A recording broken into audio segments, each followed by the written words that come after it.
Hi, my name is Shelby Jansen, and my thesis paper is on aviation, fatalities, and compensation payout. The purpose of this research paper is to explore the system of compensation and liability in aviation fatalities as it relates to the May 1996 airplane crash of ValueJet 592. The investigation is drawing on different discipline sources that include sociology, psychology, economic, law, and mass media communication. There are three kinds of aviation accidents: procedural, engineered, and system. There is a need to assess safety programs targeting human error in aviation. The study presents results of the framework using human factors analysis and classification system, also known as the HFACS, and human factors intervention matrix, known as the HFIX. Human behavior plays a key role in exploring the system of compensation and liability as it results to aviation accidents. Flying will remain safe, but there are structural limits to flight safety, and the vision of zero accident in flight travel is unrealistic. Airplane transportation is a way of moving people through the air inexpensively and at a high rate of speed. Airplane travel has evolved over the last decade. It has become a common form of travel to the people. This transportation is one that many people feel is the safest and cheapest way to get from one place to another in the shortest amount of time. In one of the research articles, it discussed airlines' purpose is to move the public through thin air cheaply and at a high speed. According to Chappell and Wigman, aviation in the United States has become one of the safest modes of transportation. There are three kinds of airplane accidents: procedural, engineered, and system. The framework of this research focuses on the lessons learned of ValueJet 592. The accident took place in 1996 in Everglades Holiday Park, Florida. In the study of the crash, it offers up the possibility that society has come to rely on flight, that unless we are willing to end one's affordable airline system as we know it, we cannot stop the occasional sacrifice. System accident thinking does not demand that one accept fate without a struggle, but it serves as an important caution. The FAA showed signs of the concern of the ValueJet for quite some time. The concern centered on the airline expanding too fast. ValueJet's growth spurt went from 2 to 52 planes over the 2.5 lifespan. They had neither the procedures nor the people to place to maintain standards of safety. When a tragedy happens like the crash of ValueJet, it becomes a disaster across the media due to a number of fatalities. In the tragic airplane crash of ValueJet 592, the author stated, "Families of those who died will feel the poison forever." An interdisciplinary approach is the best way to research a complex question of, should the lessons of ValueJet 592 air disaster be held accountable to compensate families of the crash victims? There are many different perspectives to consider when understanding a complex topic of plane crashes and compensation owed to crash victims and their families. The three relevant disciplines used to research this problem are sociology, psychology, and economic. The disciplines were chosen because they are most directly connected to the problem, generated most relevant research, and have the most convincing theories. Most importantly, these three disciplines provide information about the problem that is vital to expanding a comprehensive understanding of it. Sociology is one of the relevant disciplines because it takes the world to a social reality that encompasses relationships between people in any given culture. Conflict theory is important because it focuses on the different outlooks of social group may have on aircraft disasters. In the aftermath, the ValueJet's crash officials were concerned about the accident's effects on nature, but the swamp quickly resumed its usual life.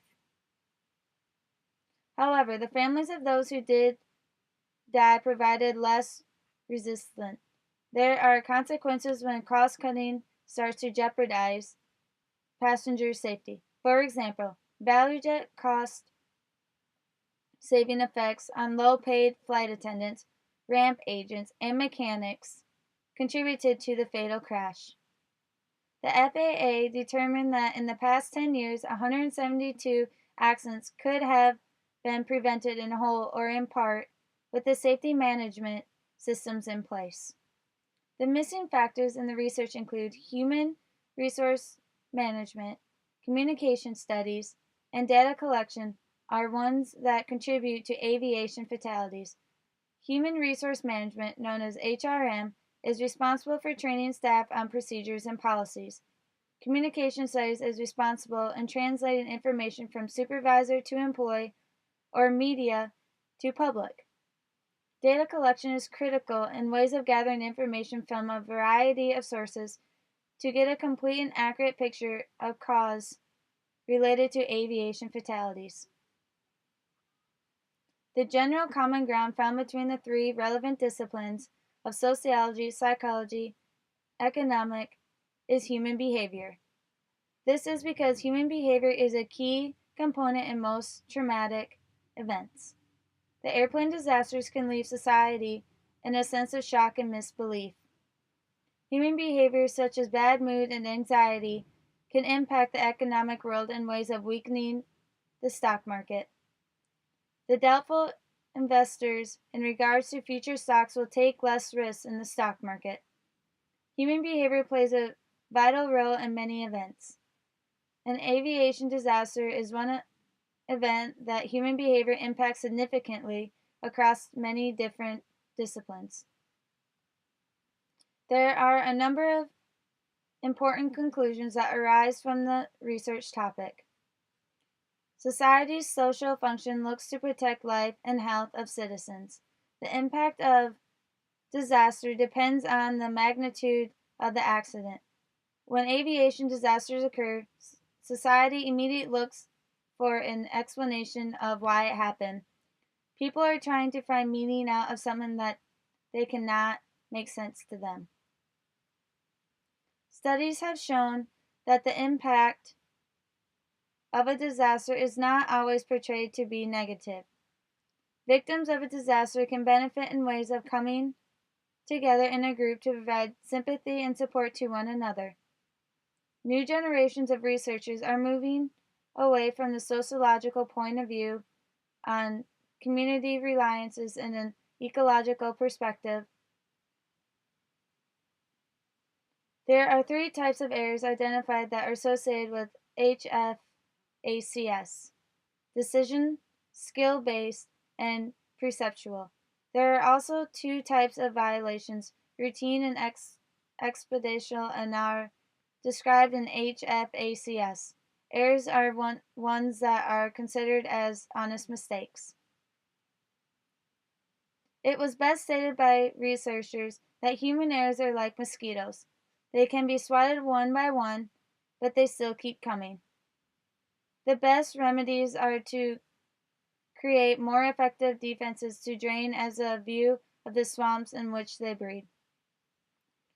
Where the HFACS frameworks provide a view of the swamp, HFIX makes certain that we are draining the right swamp in the most efficient and thorough manner. What this means is one must understand an underlying cause that lead up to a disaster and where the gaps are in the current safety program in order to eliminate aviation accidents. In the end, ValueJet's fatal crash was identified as a system accident. The airplane crash was due to dangerous oxygen that were eventually loaded on the aircraft. The decision not to check labels when loading this cargo proved to be a fatal mistake for the air crew members and passengers. There were lives lost due to human errors. Flying will remain safe, but to think airlines will get zero accident is very unrealistic. As air travel expands, it can be assured that unpredictable accidents will continue to grow.